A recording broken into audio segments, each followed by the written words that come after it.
All right. So let's let me pull up my browser and we can begin. All right. You know, it's been a week. Actually, you know, when I say it's been a week, I don't mean it's been a good or a bad week. I mean, it's been It's like just been a week. It's been 7 days that's felt like 14. It feels like we haven't done the show in 14 days. And I know it hasn't been 14 days, but it feels that way. My body tells me it's been like 2 weeks, and I know it hasn't been I know it hasn't been no fucking 2 weeks since I've done this goddamn show. Holy shit. That's yeah, not a great feeling, man. A week that feels very slow for you then. Yeah, not a great feeling. Not a great feeling.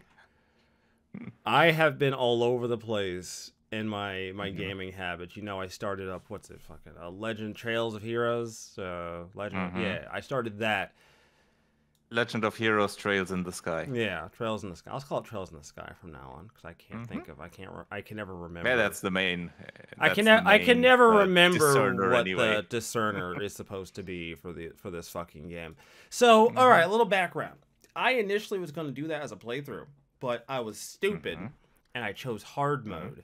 And hard mode does not fuck around with you. And I shouldn't have done that, right? I got confident because I'm like, it's a JRPG. Come on, guys. I play JRPGs for a fucking living. Turns out, hard mode doesn't fuck with you. It fucks you up.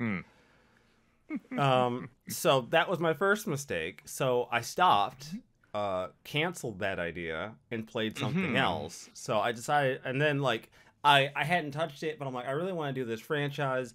Trails from Zero's coming out, but I'm like, I really should probably try to get a grasp on how to play these games, like understand the mechanics. So I'll go back and I'll try that one, the one I was originally playing, and I got the hang of it. I got a pretty good grasp on it. I was very confused at first because I forgot I tried hard mode initially. So I'm playing normal, and I'm like, man, this doesn't. What the fuck was I complaining about? This doesn't seem all that bad at all. And then I go to save it, and I see like 6 save files from where I originally tried, and they're all in hard mode. I'm like, right. That's why. Now I see. That was the problem. Thank you, game. Whoops. Ooh, man, that game does not fuck with you. That game, you feel weak the first segment or so because you don't have a lot of money, so you can't get new equipment right away, and you don't get money from defeating enemies, which is a JRPG trope I have been very accustomed to in my years of doing this. But I quickly overcame that problem in my own way, which was every time the quest board opened up with new quests so far, I'm like, haha, fuck you, I'm doing all of them. I need the money. Give me the money. Yeah, I mean, a very story based reason for that. So I got the hang of it, and then I ran into an enemy. I did an enemy for a quest, and I didn't think about it because initially I hadn't been exposed to an enemy that would just do this. So the enemy is like a plant. It just sits there and just casts spells at you, right? And I'm like, fuck this. This is easy. And then it explodes and does huge damage to anyone who's close to it.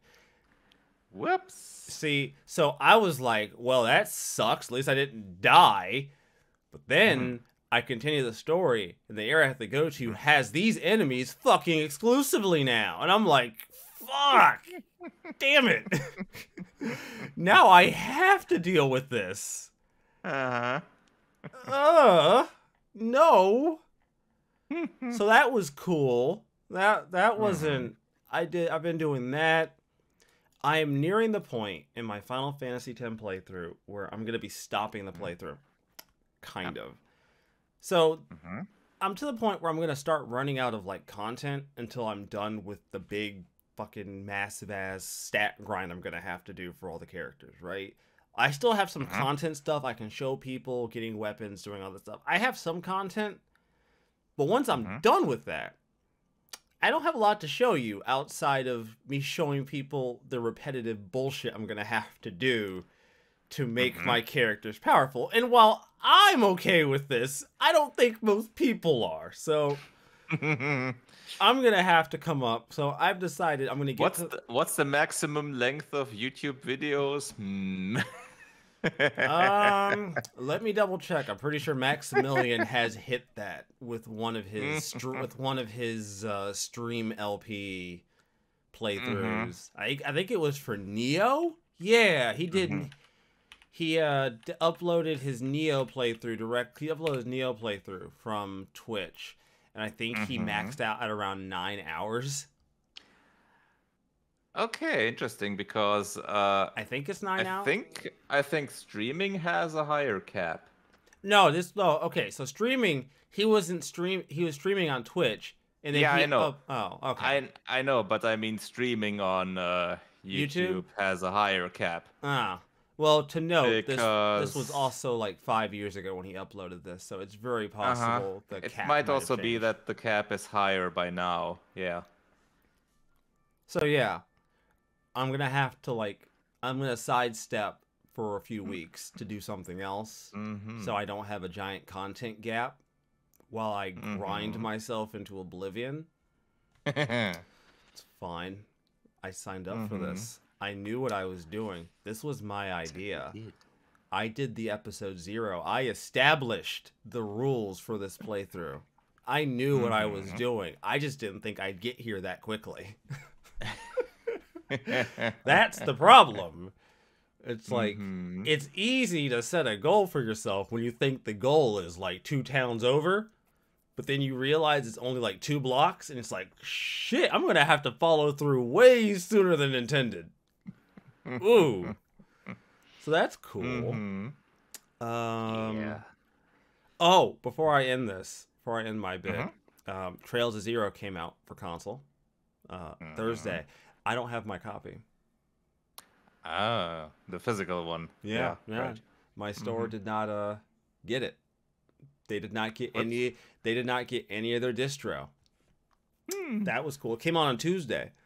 I go in, and the guy there's like, we don't have it. I'm like, the fuck you mean you don't have it? He goes, we don't have it. I'm like, the fuck you mean you don't have it? He's like, oh, what I did to tell you, we don't have it. I'm like, all right, well, when then? He goes, as soon as we get our distro. When's that? We have no clue. Whoop. I haven't checked back. I think I called them. I called and talked to my buddy who works there Wednesday, and he was like, yeah, I got nothing for you on this one, dude. I have no idea. And I'm like, oh, y'all fucking me up. He goes, it's fine, dude. Don't worry. We got you. So I'll probably have to go in and check in at some point next week. I haven't checked since.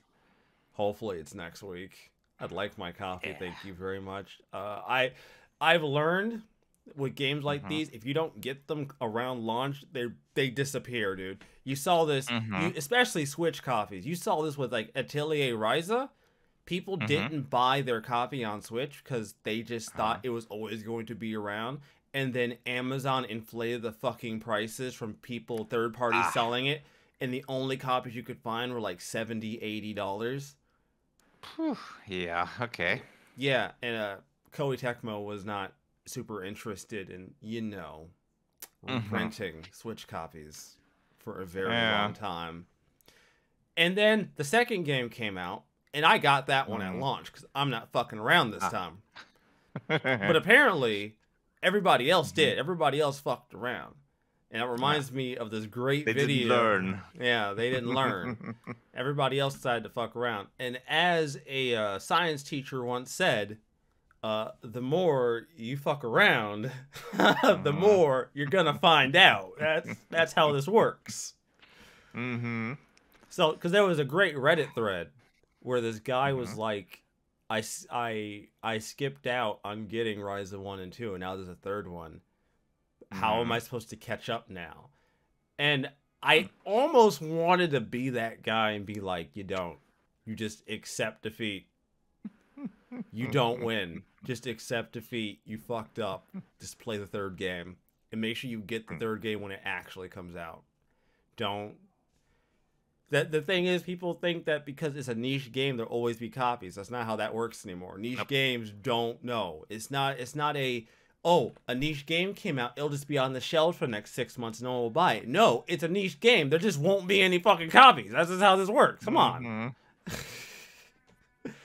Get with the program.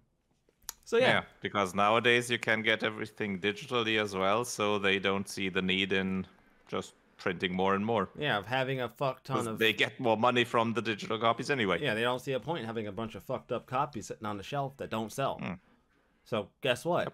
Every single time I've done this, GameStop is like, oh, we only got our, like, I think it was Nocturne that came, when Nocturne Remastered came out, they only got their one copy for Switch, and that was the one I pre-ordered. That was all they got. That was all that store had gotten. Just the one I pre-ordered, and they didn't bother getting anything else. I'm like, oof. Glad you pre-ordered. Woo! Dodged a bullet. Yeah. Good, thank God I didn't assume. But that's my week. That's been my week. Can't say it's been good. Can't say it's been bad. But you know what? Here we are. I've heard through the grapevine you've realized that Octopath isn't so much balanced as much as it's occasionally weighted against you. Yeah, you could say that. You could say that. Yeah, I've been continuing that for a while. I have the second chapters for Therion done, for Ophelia, and for Cyrus. I love Cyrus's story. Those are done. Cyrus is so good. I love the detective motif that he has throughout his campaign. Hey, his character in general is nicely done. He is so like, I low key completely. I low key looked forward to doing his story when I did that playthrough. It was like his, Therion's, Hanit's, and and Primrose. Those were the four. Those were the main four I looked forward to.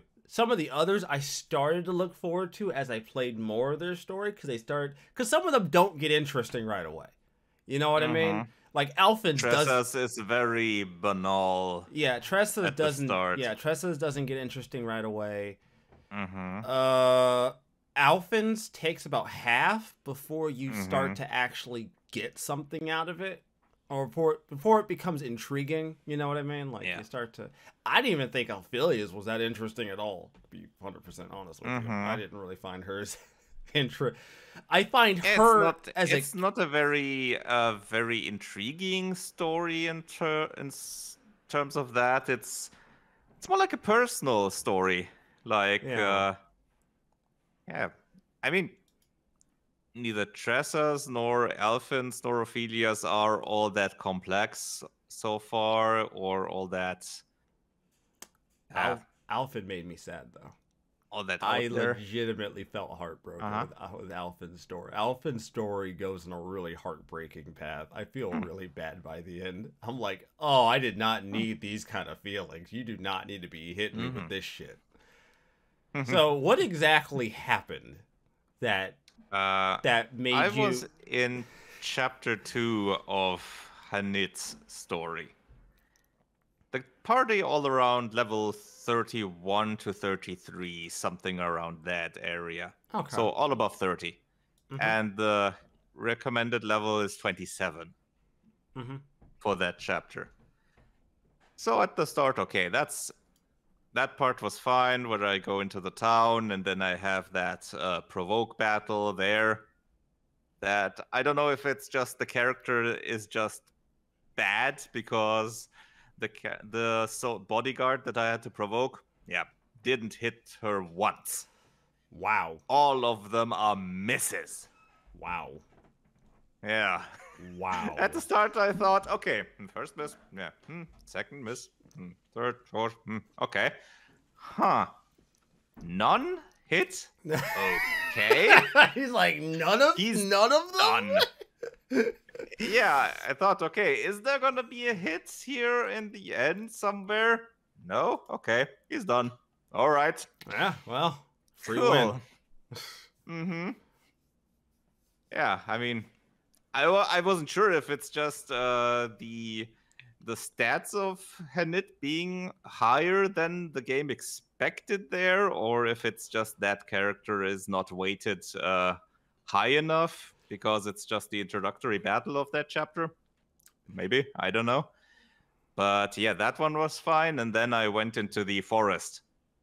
Danger level, I think 26. Okay, yeah. And yeah, the regular battles, okay. Decently challenging, as I would expect for that level, just about. And then one of the enemy groups turns out to be two of the what are those? I'm not sure if it's big cat-like beings or something. They certainly had sharp claws. And yeah, and they had single enemy attacks that hit for around 700 per hit, which if you have a party that has around 1,500 to 2,000 hit points, that's significant. And it's two of them. And then they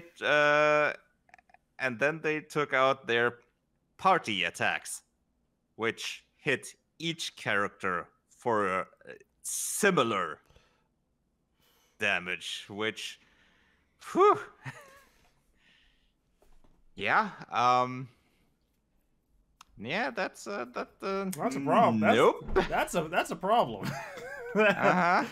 That's a problem. Additionally, those also had 4 hits needed to break. Of course. And only 2 weaknesses. Oh. Okay. One was lightning, and the other one, I think it was light magic, but I'm not quite. I'm not sure at the moment. Inconvenient. Inconvenient. Yeah, inconvenient. There were shit. no weapons in there. No regular weapons. Yeah. Just elemental stuff. Ah, great. Like that. Yeah. The inconvenient weaknesses that you can't, like, if it's like bows or like spears, at least you have like multi-hit attacks. You could maybe get lucky. Yeah, exactly. You might get lucky on your dice rolls and hit like 3 times, but if it's just magic hits, yep. Yeah, so I at most per round could put them down by 2 at most. Or one of them by 3. So I'd need at least 2 turns to get them down again to break. Yeah, that's not. Which gives them 2 opportunities to do their rampage attack. Yeah, which is, you don't want that. We don't want that here.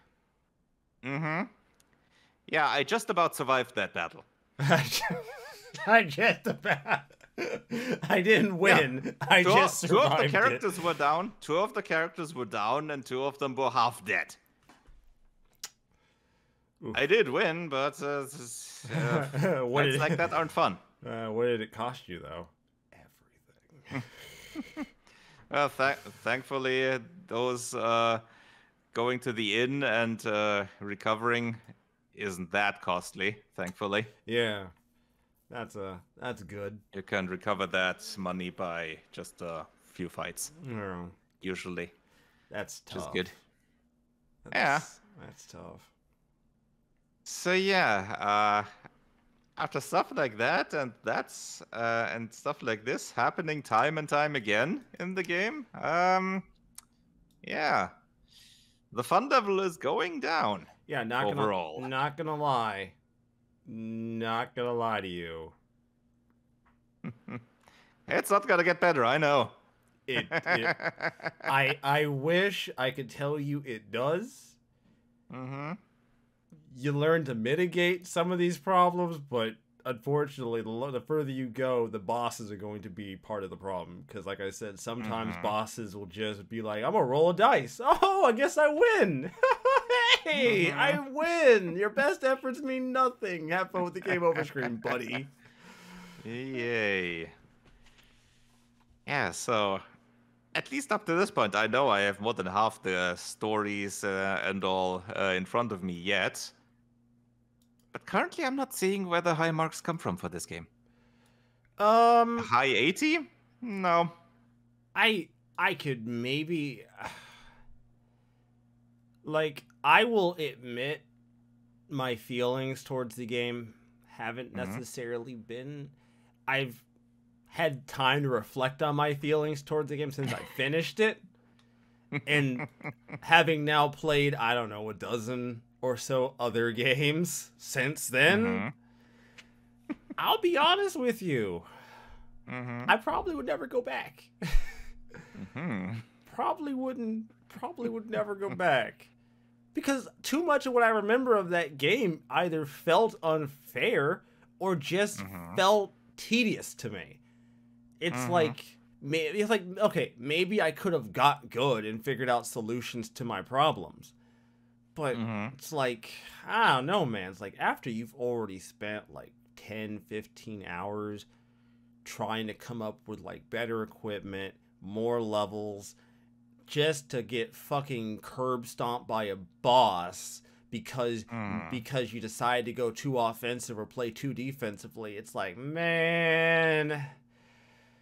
Yeah, I noticed defensively playing is hardly a good strategy in this game. It isn't. Hardly anywhere. It isn't. It gets you really killed. have to go full offense. Yeah. It is. It'll get you killed. I learned that very hard. At best you can scout for like a turn and figure out what like their general game plan is, but you don't want the enemies getting a lot of turns. You want them dead. You don't want the enemies having turns, because the more turns they get, the higher chance you're just gonna die. You want them broken as soon as possible and then just deal as much damage as you can. Yeah, basically. And, honestly, the game has a lot of potential. The whole character system, the jobs and all, it could give you a lot of variety. But with the amount of possible weaknesses by weapons and elements, there really is only a very limited amount of combinations you can use well. Yeah, you'd have to like... Because you have to do most of the elements to have a chance. Right. You have to have most of them. You have to like... You either have to A, have a team set up where you just accept you're just not going to have that element, or not have that weapon, right? You just have to accept it, right? Yeah.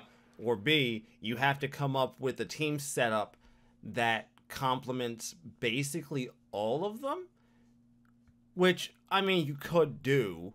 You'd have to like do job combinations where it's like each one is basically taking the job complement of the opposite end of the spectrum for that particular kind of... I mean, I essentially have that set up right now because I have Hanit as Hunter and Thief, which gives her 4 different weapons. I have Therion as Thief and Warrior. I have Cirrus as Scholar and Dancer. And I have Ophelia as Cleric and Merchant. Yeah, so you have a combination. But see, again, that kind of falls into the same like problem though, is that like you run into situations where it's like this dude has like 4 breakpoints and your only options are elemental magic. Now, maybe the game's intending for it to be a matter of you lose once, you figure out what the weaknesses are, so you're going to go back with like a different team comp or a different job the problem comp. is you can't change that on the fly. You have to go back into town, and that's not... it's just one of the random battles in that area. Right, so it's not a boss fight or anything. Yeah. So that's you're better, no good. You're better off just grabbing a couple of abilities that make it easier to get away from those encounters. Really, that's like your better option is just saying, if I see that enemy, I'm fucking booking it. I'm not fighting them. That's really, pretty much. That's really it. I gotta, hope for the best and run. Yeah, hope for the best and pray you don't die. Yeah. And well, I'm probably just gonna play that game in smaller portions for the future. Possibly gonna go to Primrose's Chapter 2 or or one of the other Chapter Do 2s. Primrose's Chapter 2, please. I think Do Primrose's Chapter 2, please. I really want to talk to you about Primrose's Chapter 2, please. All right. Do her Chapter 2. It's so worth it. I think that one has a level 21 recommendation, and I could probably get by with her on a lower level there. Yeah, because the other characters can probably make up for it. Yeah, because they are level 30, and she would be the only one with a lower level, and after a few fights in that area, she'd probably just go up the ranks relatively quickly. So yeah, that's probably my next thing there, and I'm gonna just keep Hanit's Chapter 2 for later. Yeah. And besides that, I've also played something else. I'm guessing you've heard of Vampire Survivors. I've heard of it. That's about the best I can. That's about the best I can tell you. I've played that a while ago a bit. It's essentially one of those games that you're mainly being passive. You just go around and you auto-attack enemies with whatever weapon you have. And the more enemies you defeat, you get additional points, which you can then invest in power-ups or new weapons. You have a maximum of, I think, 5 active weapon slots and 5 passive ones. And those can give you all kinds of boosts. The active weapon slots is all kinds of weapons that that you have unlocked, which over time you unlock more and more different types. And that game has become rather popular in the recent weeks and months. Yeah, I've noticed. I've noticed. Over time, more survivor likes are popping up. Oh goodness. And one of them that I've played now is Bone Razor Minions. Huh. Which takes the formula and advances it a bit in terms of you don't have auto attacks by weapons that you have, but you have minions around you. You're essentially a necromancer, and you resurrect all kinds of minions, like close combat skeletons, skeletons that throw boomerangs. You have mages, you have archers, all kinds of enemies, all kinds of minions that you can resurrect by defeating enemies and collecting their bones. And that's quite fun. If you're into that type of game, I can definitely recommend that. And these games are cheap to buy. This one's about $2 something. At $3, 2 or 3, somewhere in between. Believe me, it's not price that stops me from playing these games. Price has nothing to do with it. I wish upon a star that the price was the only reason I don't try more games. If price was it, we wouldn't be talking right now. Price is not the conversation at all. Don't kid yourself, sir. Price is not the reason. If you don't have a 72-hour day, is what you're saying. You think 72 hours would be enough? 72 hours would not be enough. I'm not saying enough, but that would certainly be a large improvement. If I had 72 hours, I'd be done with Persona 5 by now. Shit would be finished. I'd be moving on to the next game by now if I had 72 hours to get.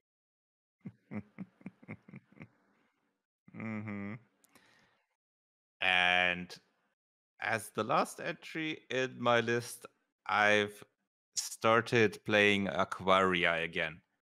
because it's been a few years when I played that. It's a nice Metroidvania, but with a more unique scenario. Is you play an underwater creature, essentially like it's it's a humanoid, but with gills and being able to swim underwater. And I really like the atmosphere of the game due to the music and the way it looks, and you going around in dark caves, swimming around there, and obviously the enemies are also aquatic themed, and it's, it's interesting. I don't quite remember the whole story anymore, so that's going to be interesting to refresh. But at the start, you're essentially she's called what was the spelling? Naija, I think. The pronunciation, I mean. And she essentially has been living alone, and she doesn't know anything about other people of her race, and she's becoming restless and begins to search for other things to find and maybe clues about her past. And the way the weapons work in this is essentially it's songs. And at the start, you only have a defensive song, which generates a shield around you. So at the beginning, you don't have any form of attack. Her main form is mainly sort of pacifist songs, like the shield. Then your second song is you grab things like heavy objects like stones. You can grab because you need that to get through areas because they block passages. And relatively early on, you meet some sort of apparition and go into a boss fight later on. Later on, that is a statue that you have to defeat by singing certain tunes, and that makes the statue crumble, and it unlocks a second form that you can transform into, which is used for offensive means. That form cannot sing. She just shoots energy bolts that home in on enemies. You have to switch in between them. And so far, it's pretty interesting still.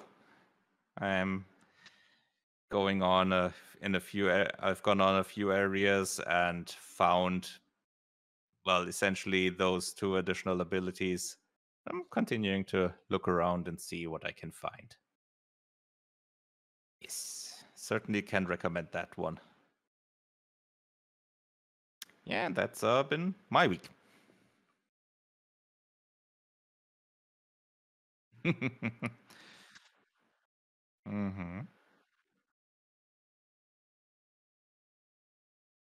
This show has not remained on the internet for so long for no goddamn reason.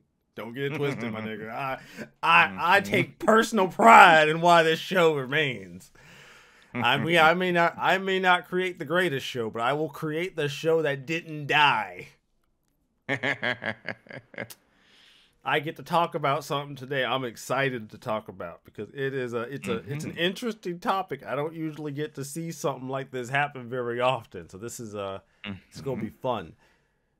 So, years ago there was this small little product called a Google Stadia. I'm not gonna regale you with the launch woes. By a niche little company. Yeah, I'm not gonna regale you with the launch woes because trust me, they were fucking numerous. But you know, for Google's credit, they were taking a step forward towards the idea of cloud gaming. Was it the best step forward? No, by no means. By no means. Nope. Charging me a sub fee and then charging me full price for video games might not be your best bet and then they're only especially full price. Yeah, and then like you can only like play them on the cloud. There's no download option if that was something you were even interested in. There were a lot of. I mean, that's the main selling point of the whole thing, the streaming part. But the point is, while the technology might have been there, and I don't necessarily doubt that Google's technology for their cloud streaming was probably good. I'm not gonna. I'm not an engineer. I don't know. You know, I know from what I've heard from people who've used it. Some people said they had good experience. Some people didn't, which is pretty typical for this kind of technology. Your usage may vary. It's very dependent on the infrastructure. Yeah, your usage may vary.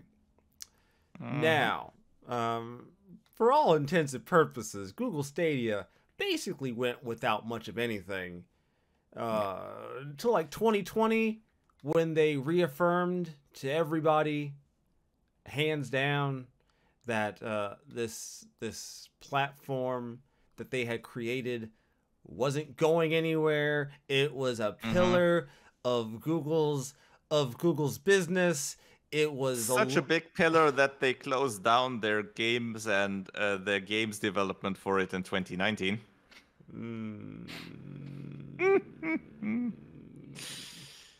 Yeah. And just about 2 months ago, they insisted that it's not shutting down.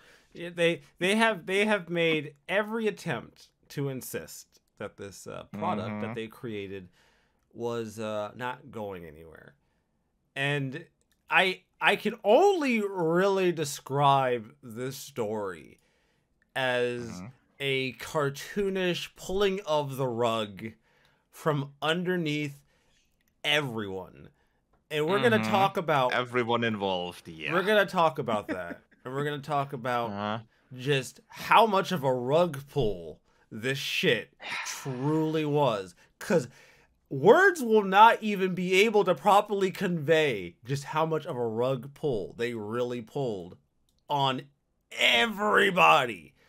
So imagine, Mr. Death, you come into work at your tech job. You come into your multi-digit tech job paid at Google working on Stadia, and you have an email sitting in your inbox telling you that there is a meeting at 8:30 a.m. that morning, and that this meeting is incredibly important, and you should do your best to be there or make arrangements with your manager to be there. All right? Yeah, just about 1.5 hours before the meeting is supposed to take place. Yeah. And it's from like the top of the chain. It's from Phil Harrison. It's at the top of the chain that you're receiving this email. So you know this shit's important. Cool, right? You're like, oh, okay, yeah, shit. Interesting. That's interesting. Weird. Just a little crazy that I'm getting an email to go to a meeting. And then, my dude, you show up to that meeting with your cup, with your mug of coffee, your breakfast bagel, right? And he tells you just straight out, y'all canned. Stadia is dead. Potentially can't, but Stadia is certainly dead. Stadia is dead. We are killing Stadia. And I would like to really very much point out that they had went through a very important phase of, encouraging their staff that Stadia wasn't going anywhere. Stadia was a pillar of Google's future, only to then be brought into a meeting and told that the project they've been working on, many of the devs who were working on features that they were planning on launching on Stadia soon. I don't have that particular person's Twitter pulled up, but there was a Stadia dev who literally was on Twitter and said, I was working on a new feature for Stadia that I was planning on launching soon, and they just canned the project. Months of work just tossed down the drain. And so you might be thinking to yourself, well, shit, that sucks. Damn. So, you know, fuck. I'd just like to point out that in many cases, people found out before they did. Cause I don't. Did the announcement online come out before this meeting or after this meeting? I want to say after. It would have been. It should have been. It should be after, in theory. Probably after. Same day, definitely. All right, same day. So okay. It doesn't say the time, but it was the same day. So it was my guess would be that the announcement went live during the meeting or something like that, which wouldn't, at least that wouldn't surprise me, but at least shortly after the meeting. So, okay. This is bad, but, you know, it's, you know, it's Google, you know, Google's canned dozens of initiatives, dozens of projects, dozens of Google things. Graveyard is a thing for a reason. Right, and the graves are built by Google.com. And the graves are very real and very filled with bodies. Yeah. So you might be thinking to yourself, Mike, this is just a typical story you cover on your show. I don't see what the big deal is. Oh, you don't? So I'd like to introduce you to one of many people. His name is Simon Roth. Simon Roth has been working for months on releasing a game on Stadia. In fact, he makes it very clear that he had severely stressed himself out jumping through all the hoops of their platform compliance using an API that was documented poorly and in the wrong language. Yeah. All great points. Only to then be told, not by Google, not by his Stadia rep, not by a business partner, not by somebody he signed a contract with, but by the same announcement we all saw, that, Yep. yeah, Google shit canned. Just straight up shit canned. You couldn't, I mean, maybe you could. And here's the thing. It's not him. It's not one dev. It's all the devs. Mike Rose. Oh my god. We have a game coming to Stadia in November. Who wants to guess that Google will refuse to pay us the money they owe us for it? I'd like to point out, many of these devs, some of them took agreements with Google to release their stuff on Stadia because Google was going to pay a lion's share development cost towards the game to put it there. So, you know, if you've been working on a game for like a year or however long you've been working on it, and then Google decides, oh, we're just shit canning this project and we're just not going to tell. They did not tell anybody, my dude. Nobody. Nope. Not a single soul. My dude, I can't keep a secret longer than a week. Google done kept this secret until they had to let it out. And they didn't even tell them. I wonder if they even decided before they decided to share this with their people. It was probably a managerial meeting at 6:30 that they decided, okay, Stadia is getting canned. Call in the people. We're canning it today. And then like Pixel Games, Donut Dodo. After weeks of paperwork and preparations to bring Donut Dodo, Sir Lovelot, and Siggy to Stadia, we successfully finalized the onboarding process with Google yesterday. This was September 30th. 28th? This tweet. Wait, 30th? Oh, so the tweet was 30th. The tweet was September 30th. Oh. This tweet from Pixel Games was September 30th. So they signed it the same day. 2 hours later, the news hit Google Stadia is shutting down. You can't make this up. Yeah, You couldn't. you really can. You couldn't pay me. You couldn't put me on enough hallucinogens to come up with a story this good.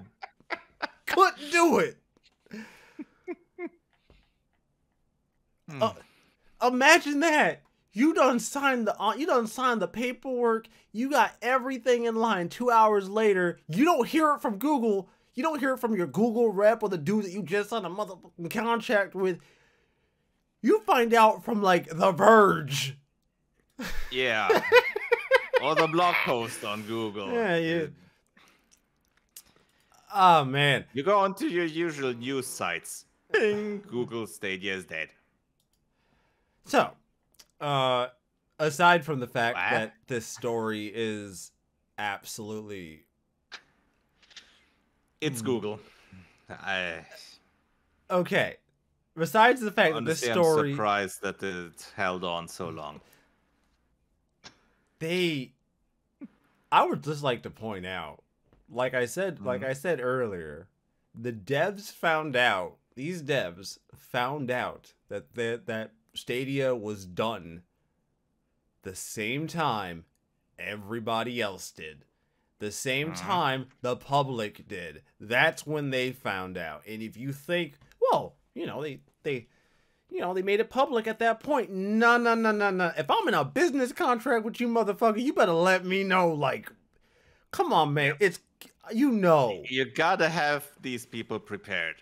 There's no bueno. There is no way. There is, oh my God. I just clicked on the article for The Verge. And the new Verge logo. I'm sorry. I'm sorry. Terrible. I know you mentioned it on Twitter and I made a joke about it, but I hadn't looked at it since. But now that I've seen it, I'm like, it's just all coming back. That looks so bad. Yeah. Holy crap. Horrible. Holy crap. I'm about to switch. Oh, I did not have that screen properly set up yet. Never mind. I'm not switching screens.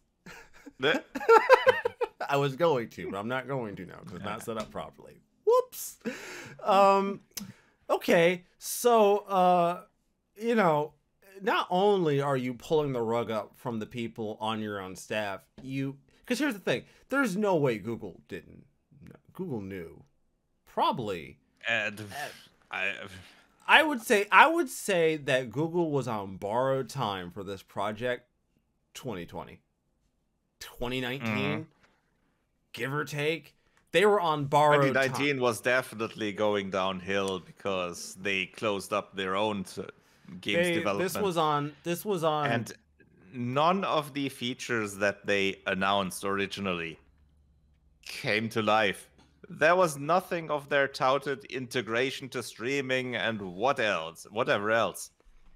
It was literally just, yeah, here's your game. It's on streaming. It's just the same. In often worse quality. I don't even see how that would be feasible to try to like cloud stream and also stream your game at the same. How would that even? I would love to know how that would have worked out, like that integration with like streaming. But I guess if Google's doing all the back end work, then I guess it should be fine. In theory, I don't know. I'd say so. I'm not an engineer. So, if pulling the rug out, I don't want to sit here and pat Google on the back because I don't really think the bare minimum is something that you should be rewarded for. Nope. Not if your mouth is this large when you announce the thing.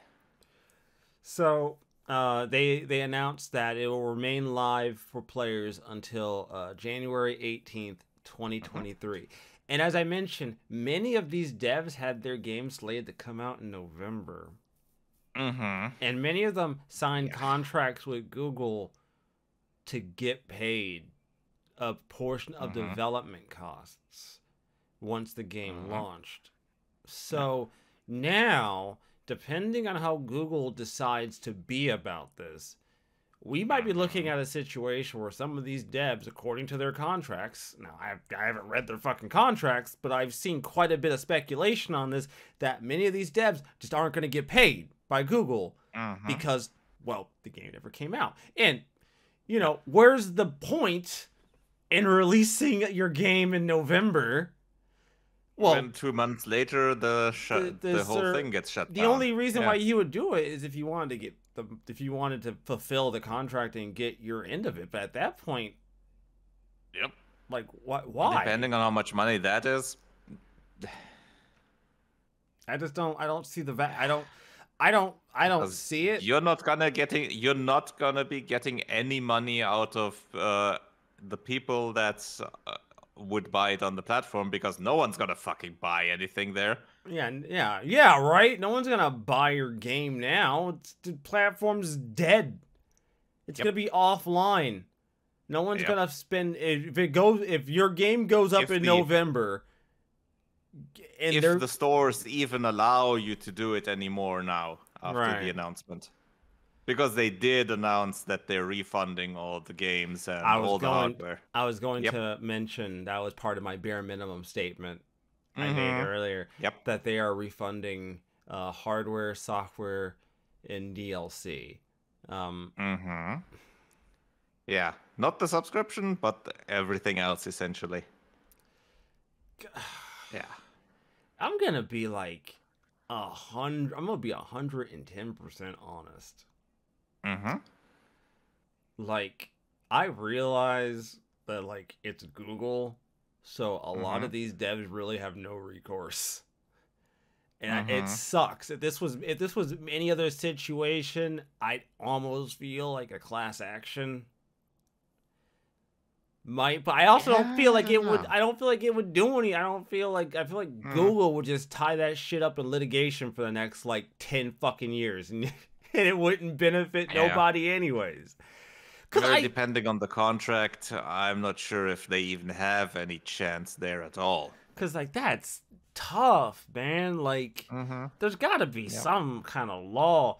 Because, like, if Google's in California, doesn't California have to inform... There must be a law about having to inform people about these kind of things before they happen, giving people a reasonable amount of time, unless they're going to imply that by saying it now, they've given them the amount of time because the service doesn't close till the 18th of January.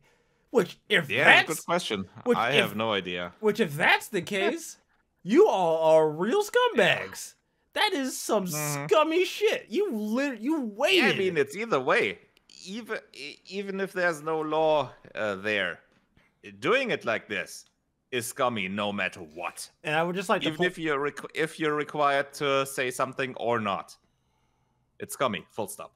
Just want to also point out, so far as I've noticed, nobody has gotten any direct... contact from Google. No, none of the devs. Doesn't surprise me at all. None of the devs who I've quoted have noted any direct contact from Google. If they let you sign onboarding stuff up to the day you announce the closure, hours before they announce the closure. Obviously you won't. Yeah, obviously you won't be getting any contact there. Yeah, nope. They're That's not what they're doing. They're ghosting the fuck out of you. They're not gonna say shit to you. They got your name on the dotted line, my dog. That's it. They're not gonna say shit to you, dude. You are old news to them. They have moved on. The Stadia train has been decommissioned and is a scrap heap on the side of the fucking tracks. I part of me is like, you know, on one hand, like, Google closes shit all the time, right? But most times it doesn't. We don't usually see a situation where the rug pull is so violent. Like, yeah, shutting down their in-house development studios was definitely a thing. That was a thing. right? But like, you didn't just rug pull your own fucking company. Like, that's what you didn't rug pull your own fucking staff. You rug pulled your staff and everybody else who might have been interested in putting software out. Because I made this clear on Twitter. Didn't we didn't me and you on the show just a few weeks ago mention about how there were games that were there were games with announced platforms that had Stadia listed during TGS? Was that not us? We were just talking about it. There were games. All the Ubisoft games, I think, also had Stadia on them. There were games. Some of them, I think. There were games getting announced with platforms that had Stadia listed. Now, look, if you want to screw over an indie dev, fuck you, first of all. But, like, okay, I get it. Wow, okay. Yeah. Indie devs, listen. Listen, I know that sounds really bad, but let me finish. Let me finish. I know. I'm sorry. I know. It came out of my mouth, and I couldn't bring it back. It was too late. It went, and I couldn't. I feel like you would give the multi-billion-dollar company that is also putting games on your platform a fair warning before you rug pull everybody. Like,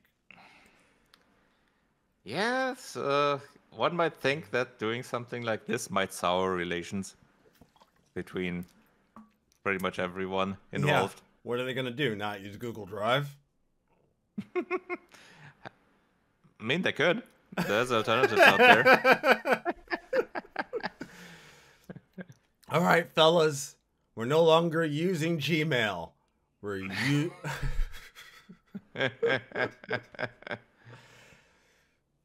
no longer using Google as our search engine. We're using Ask Jeeves. That would be an interesting thing. Classic Ask Jeeves returns from the grave. As competition to Google. Ask the butler. I'll just quote the first part of the Alphabet Code of Conduct. Oh dear. You know, Alphabet, the whole encompassing entity that owns all the Google and Stadia and all that stuff and all that. Preface.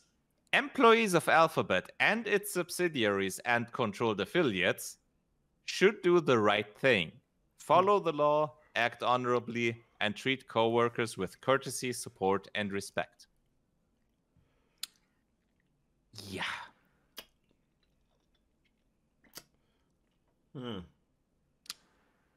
No, you fail.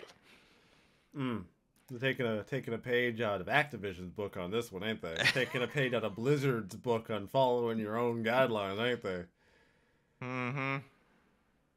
Yeah, I just looked at this article. I felt like Stadia launched a lot longer ago. It launched in 2019. It feels like it launched like 6 fucking years ago thanks to this fucking pandemic.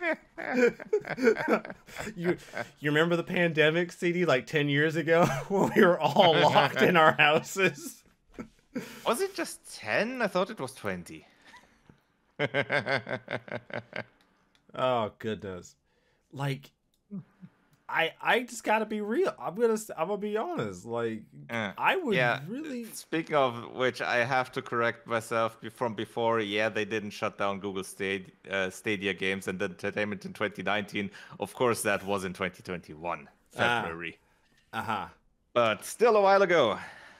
Yeah, 15 years ago. Yep. During the pandemic. During the first pandemic. Yeah. Right. I know. I'm gonna keep it 100%, man. Google, like, I get it. right? Like you're Google. Like no one can really hold your ass accountable for the stupid shit you do because it's like what I'm gonna boycott Google. Yeah, good fucking luck. good, Yeah, and good, in some parts it's possible, in other parts not so easy. good fucking luck. Hmm. Jesus Christ. Someone really needs to create a viable YouTube alternative. Yeah, there's been attempts. There's been attempts, but the problem is that these things are very rarely ever actually profitable. So every single attempt has just failed financially and then closes down. I'd like to point you back to a little competitor known as Blip Tv. Maybe you remember them? I do. Oh Yeah. yes. Yeah, they didn't last long. They didn't last all that long. Yeah, although they lasted relatively a decent time, and I think they mainly, the main problem I think wasn't that they weren't profitable. I think it was because they were bought Maker and just Studio essentially closed by Maker Studio. Maker Studio bought them, limited who could post there to creators with influence. Yeah. And then they basically shut down after that. I don't quite know what their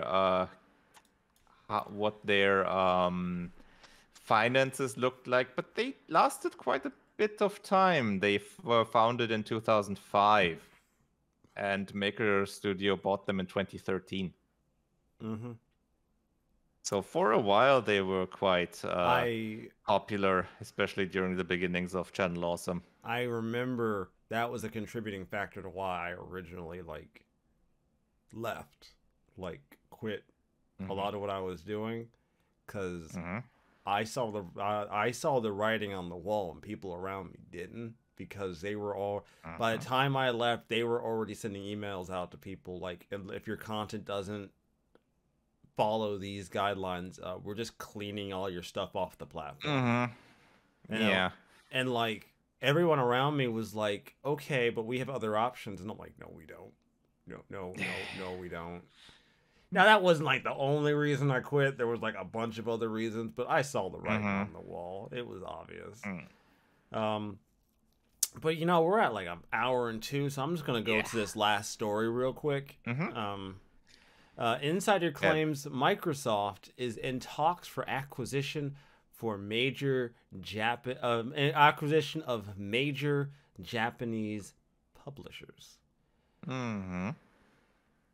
Now, this is an interesting thing, because Microsoft hasn't really tried. I mean, I'm not in the company, but we haven't really seen a lot of like Microsoft gearing their outings towards the Japanese market. I mean, they tried at one point, slightly. It didn't work out, but they tried once. Because like beginning of the 360 era, I think it was. Yeah, that weird period where 360 had more RPGs than Sony. Yeah, I remember. I'm still I'm still reeling from that. That's still a bend in reality. We're still trying to straighten the fuck out. Their sales per week or so probably still didn't turn out better than in the hundreds or something. If it even was that good. But I will give Microsoft some credit, is that over the last few years we have seen more and more games end up on the Microsoft platform that originally we all assumed would never be on the Microsoft platform. I mean, you couldn't have paid me enough money to believe the Yakuza games would end up on the Microsoft platform, or Final Fantasy VII. Kingdom Hearts. Yeah, Kingdom Hearts, Final Fantasy 7, 8, 9, 10, 12. You could never have paid me enough to believe that those were going to end up on the Xbox platform. But the problem with that is that, like, people Xbox players could have already played those games anyways. And I don't necessarily know what the market is for, like, most people I know don't just own like just a console. They own like some other supplementary piece of tech. It's very rare I meet someone who like their only source of gaming is a single video game console. I don't see. I mean, I can't account for everybody, but I can certainly say I don't see that very often. That's not really. I haven't seen that since like the fucking 90s when it came to like the Sega Genesis and the SNES, and like you know, most families had one, and you better make sure you pick right. Yep. So I'll be very interested to see what the acquisition of Japanese publishers would do. Because that's publishing. So I guess if they want to get more games out to the market in Japan and better publicity for those games, I could definitely see why having publishers would certainly help. But I think this is also still going to be a case of like, what are you creating, Microsoft, that's necessarily going to resonate in that market? And I mean, when they say publisher, I mean, that also includes development of games. Yeah. Usually. Like with Capcom or Sega, they publish and they develop games. So depending on who they have their eyes on, could be interesting. I'd be very interested to see what they were planning, what type of move. Because I mean, Microsoft has always wanted some market share of the Japanese market, even though that market has been, for the most part, out of their reach. It just hasn't been a market they've had any real luck in getting into because, for the most part, their console just doesn't attract that kind of audience. Yep. They just haven't. And at the start, they absolutely went about it the wrong way with the first Xbox, and then everything along after that, well, obviously suffered due to that for one, and due to the fact that it's very difficult to get into that market from outside. Yeah, very difficult. Yeah, you're not gonna necessarily break into that market easily unless you're Gaben. Yeah, because that might be really interesting, having a new handheld there. Yeah, unless you're Gaben, then you know, getting into that market might just be as easy as just being like, I have a handheld. Yeah. It plays PC games. And it's on one of the biggest PC platforms in the world. So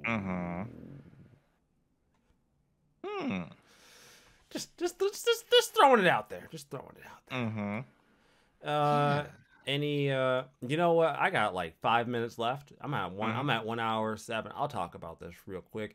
Embracer CEO is disappointed by Saints Row's polarizing response. So yeah, Saints Row came out. Can I just say, aww. Yeah. You know it's bad when Skill Up doesn't even waste your time and just puts in the title that it's not good. Like, he doesn't, like, because if you think about it, if you really want to get people to watch the video, you shouldn't tell them in the title the game isn't good. That's just not a... You say review, and then you have them watch the video, you get the watch hours, and you go on. He put it in the title. It's not good. Or something like, you have to watch you won't believe how terrible this is. Something like that can get you viewers. So Saints Row, their modern day reimagining of the Saints, came out and hit OpenCritic with a 64 at the time of this article, which was September 21st. Surprising I missed it all this time, but fair enough. These numbers disappointed Lars Wingefors, CEO of Embracer. I quote, personally, I had hoped for a greater reception to the game. It's been very polarizing. There's a lot of things that could be said in detail about it, but but I am, with one hand, happy to see lots of gamers and fans happy, and at the same time a bit sad to see fans not happy, so it's difficult. However, he did express that they should be patient with determining if the game is a success or not. I think we need to wait for the quarterly report in November to have more details about this. He said, we're still fairly early in our release window and are still collecting data, and there are still also bug fixes and more content coming. Which tells me initial sales weren't great. Yeah, he's looking at the long term. He's not that which I think is overall a good thing. Yeah. Cuz I can see other developers looking at like the launch 2 weeks and then being like, well, time to abandon ship, boys. This didn't work out. Yep. I mean, for one, it tells me something about the sales of the game, which, going by that, weren't great. But on the other hand, it also tells me that Embracer is not so, is focusing on the long run of their games. They don't essentially want to just straight kick a developer to the curb because the initial sales weren't great. He added, on the financial side, I know or I'm confident that we will make money on the investment. Would it have as great a return on investment as we've seen with many other games? Not very likely, but we will make money. And that's a very good starting point. Honestly, he's surprisingly positive considering the game's reception. I'm going to give him that much. He's surprisingly positive. Yeah, and that's, I think, also a byproduct of their diverse portfolio, because they have so many titles out and so many developers under them. Honestly, that makes it easier to just, have a title that's not that great in terms of how much it's doing, and just say, okay, that's fine. It made a bit of money. That's enough.